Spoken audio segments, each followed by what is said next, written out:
the segment today is that we will be ranking anime villains. And I'm going to be ranking them on a scale based on whether they would be able to convince me to join over on their side. Today is your host, Fem Ryomen Sukuna. And this is the tier list itself. So let me explain the tier list as well, because I'm kind of proud of it, I'm not gonna lie. So right at the bottom is the D list, would cramp my style. Naturally that sits below this tier here, the 9th circle of hell. And then the mid one is like, nah, you know what, he aight. Like, I could understand. The next two actually are in reference to memes. So, you know, like, what about the people he murdered? What murder? I'm going to defend you. I'm going to make excuses for you. Like, you pretty much got me by the ropes, you know what I'm saying? And then the top one is to sacrifice my own life for Pakistan. But instead of Pakistan, it's insert name here. There are more villains, obviously, that I could add, but I decided to keep it a little bit short and sweet. Looking up anime villains, I realized there's actually not a whole lot of female villains. I'm not talking about female villains that are like, I mean, obviously there are female villains, but it's not like their own motivations. These female villains are so far the only ones who I have found that have their own motivation. Obviously, I could have looked into it a little bit deeper. There could be more. Without further ado, let's get into the ranking. Slight spoiler warnings for all the anime that is mentioned. Light Yagami from Death Note, okay? So his like motivations are very, it sounds like he's in the right. I'm totally on the light side, for real. See, you would think that, but I feel like if you just dig a little bit deeper, his ideologies sound good. When you take a look with a fine-tooth comb, it actually like doesn't really make much sense, because it doesn't take into consider the reasons why people commit crime. Some people are starving or try and feed their families. Some people have experienced failures in the current justice systems and take justice into their own hands.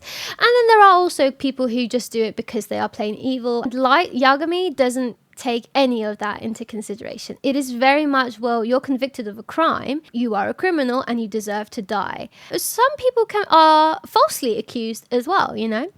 When he started, he only took out the worst of the worst, which is which version I was on the side with. But not really, because he was very quick to then kill the FBI agents, and that was very, very early on in the series too. Not only did he kill criminals, he killed anyone who was going to get in the way of that as well. Those FBI agents were innocent people. This is why L says he has a very childish sense of right and wrong. Yeah, he's gonna go in the 9th circle of hell. The justifications of why he's doing it's not because he wants to cleanse the society or something like that. It's more because he wants to rule out of fear, and he wants to lead that world as well. Next up, we have Griffith, aka Femto from Berserk. This guy breaks my heart, you know. The betrayal. I was like rooting for that guy. Sure, there were like signs early on that got increasingly worse throughout, but I would have been one of those people absolutely like fallen for this guy. But of course, he is too good to be true.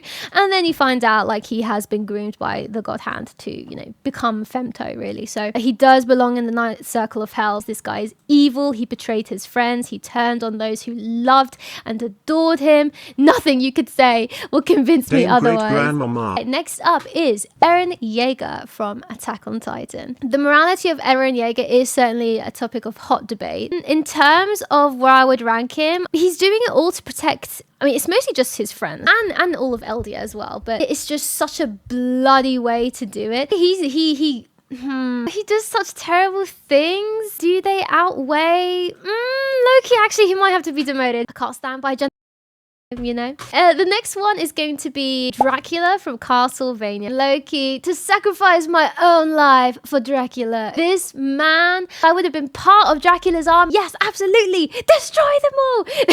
Not only is he straight horror, right? I saw only the first episode. I understand his pain. Exactly. Drac was valid. I agree. Hey, they killed the one person, the one good thing in his life, and they killed her, okay?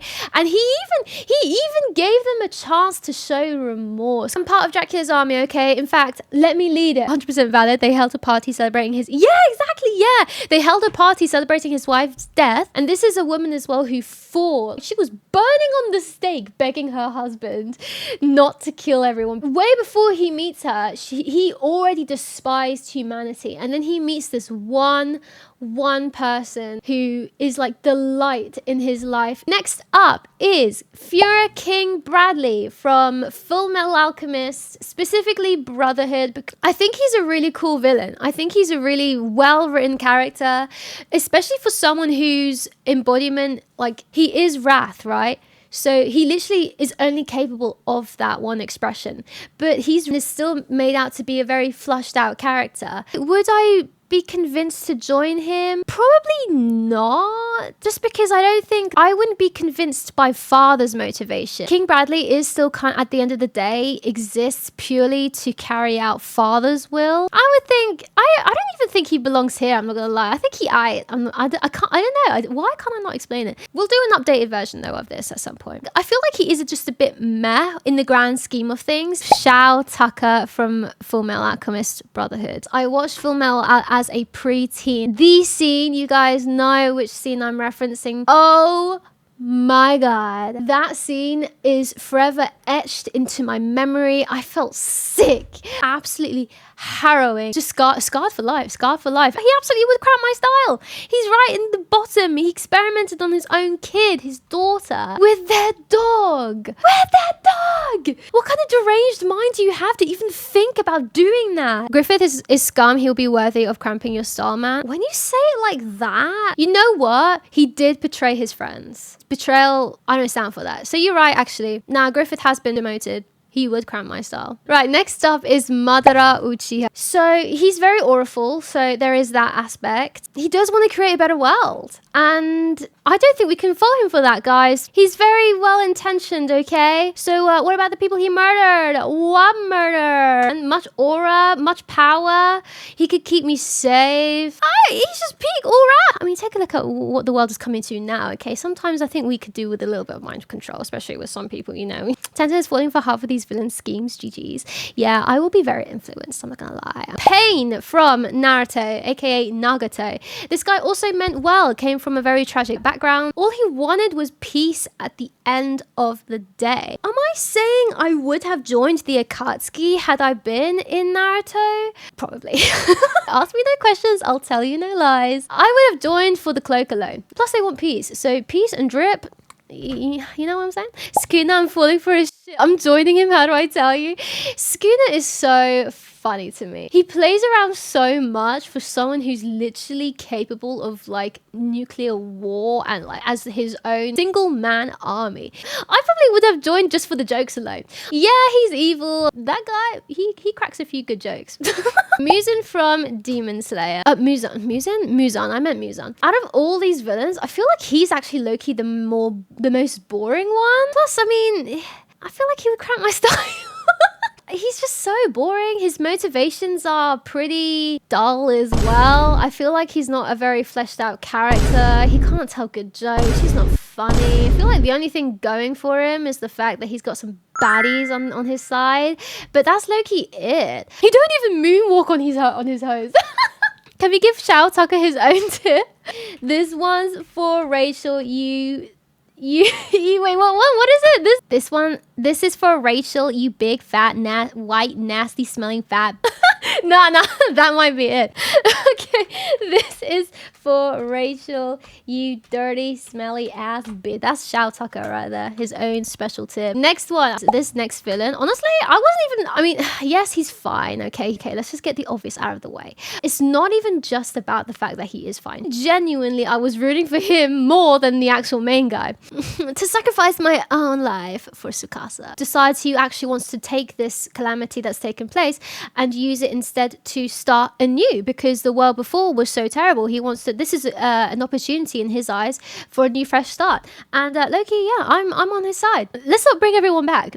Okay, the next guy is Orochimaru from Naruto. I feel like he's so interesting, and so purely for the fact that I will be learning and all the cool like sciencey shit that he gets up to. I'm not gonna lie, it'll be aight. But also, I'm gonna keep one eye open. I would be there just for the science experiment. Next up is Chrollo, guys. I don't think I need to say this, but I'll just sacrifice my own life for Chrollo Lucifer. He's like the perfect amount of bad, okay? He's bad, but honestly, he's like a bad boy. He's not like evil. He's not a villain. His motivations are just rooted in the fact that he doesn't want people to forget those who are betrayed and left behind by society. That's understandable.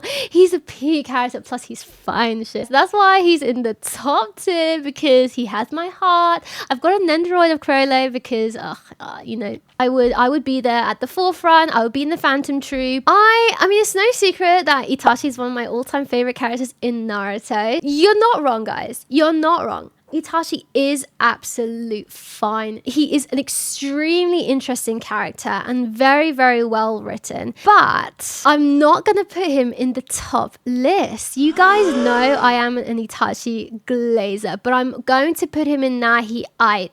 And the reason why I'm going to put him there is because, yeah, he's very well written and such a tragic character. And I love him. And I could not be doing all of that for the government. You know, like, who's doing that for the government? That's his only flaw.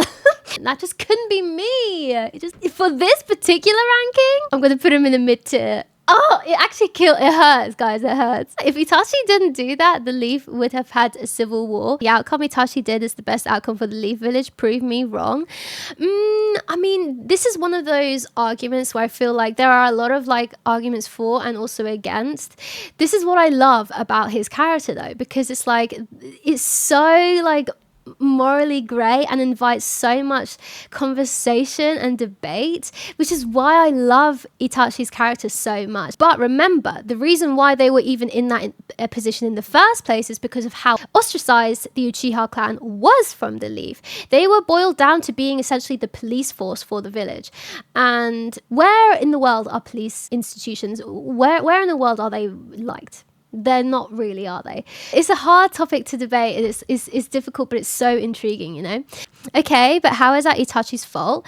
It's not, though. That's not what I'm saying at all. But it's just an understanding that this all happened because of basically institutionalized ostracizing, I guess, shall we call it, of the Uchiha clan. Their ties with Madara as well, and the Sharingan is what allowed this huge disconnect between the Uchiha and the Uchihas and the rest of the village. And that breeds resentment, and it breeds distrust and fear, and it could have been prevented if the Hokages at the time worked to at least try and lessen that gap, which was very much widened because of what's his name, second Hokage. Hot take, but Toby Rama, thank you. Toby Rama was responsible for the Uchiha massacre. I don't think that is a hot take. I think that is pretty much the case, right? Correct me if I'm wrong. Not directly responsible, but he definitely furthered people's mistrust in Uchiha clan and very much encouraged them being ostracized because he hated Madara and by extension hated all of Uchiha. So Toby Rama is very much, that's why I'm going to put him here. It hurts, guys. I know it hurts me just as much as it hurts you. I really think he was dealt a shit hand and did the best he could with it. That's the fault of Toby Rama. I do 100% agree. Okay, next up is Zeke Yaeger from Attack on Titan. Zeke, I think, is also quite an interesting character. To be very realistic, his way of dealing with the conflict in the anime is still not obviously perfect, but we're dealing with a situation that's Attack on Titan, okay? Different from wanting to straight out murder people the way Eren wanted to. And given the moral complexities that are presented in Attack on Titan, his method did present the least amount of actual bloodshed. Eren was justified. I think Eren is a very interesting topic for conversation because there are so many reasons that he is right and then so many reasons why he is wrong as well. The next one, is Overhaul from My Hero Academia. I love his design. I love because, his backstory is that he did grow up on the streets, completely abandoned. So I feel like the plague mask makes sense, but also it's I don't want to be, in vicinity of any of your germs. I don't even deserve to be on the same, to breathe the same air as you, okay? This is the kind of guy that we're dealing with. But at the end of the day, he really did just want to go and pay back the man who took him in took him off the streets. He did harm like literally the granddaughter of the person who did him that kindness in the first place, and she is a child as well, and he really manipulated her. I can't get by that, low-key. So that is pretty evil. We don't mess around with kids, guys, but I will put him in the ninth circle of hell. So I get your meaning, but technically speaking, it's less bloodshed and it's much less confrontational and less violent. But forced sterilization, that's the word I was looking for, sterilization, or compulsory sterilization, is a form of genocide. It's a form of eugenics used to remove different groups from the gene pool, or in the AOT, the world. Ah, maybe that is what Michael was trying to explain. Okay, I appreciate that, Misty. Okay, you're right. This is why it's considered genocide. I see. Thank you. Oh, poor Michael was trying to explain. Okay, okay. It's trying to make a group of people go away quietly without a fight. It's pretty much the same, isn't it? We don't stand by eugenics. No, I didn't even think about that. You know what? Yeah, what's more, it's just a way to morally justify your actions and claim moral superiority. Well done. You got me. This is why open discussion is important, changing perspectives. Exactly. This is why this is great. And this is why I love hearing about everyone's opinions in chat too.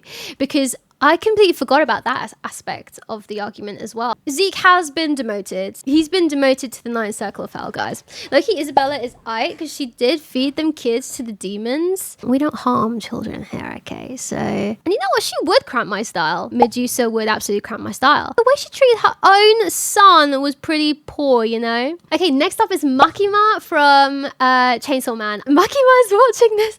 This is one of the few occasions where I have willingly gone out of my way to learn spoilers because of how fascinated I am about this character. I feel like from what I do know about her, now, okay, I'm just gonna preface that my knowledge of Makima is a bit, limited. Yes, I have gone out of my way to learn about her lore, but I've never actually, I haven't read the manga.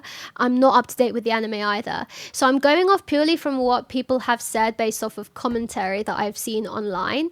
And from the sounds of it, I'm gonna defend her, but purely because she sounds so terrifying. I will go along with her just out of pure fear. So we'll move on to Carmilla. And she is also going to sacrifice my own life for Carmilla because what do you mean I could be like a vampire and just be with all the girlies in the castle? That sounds like so much fun, okay? It wouldn't take much convincing. First of all, they could pass me around. Which one was the redhead vampire girlie? Oh, yes, Lenore. They all...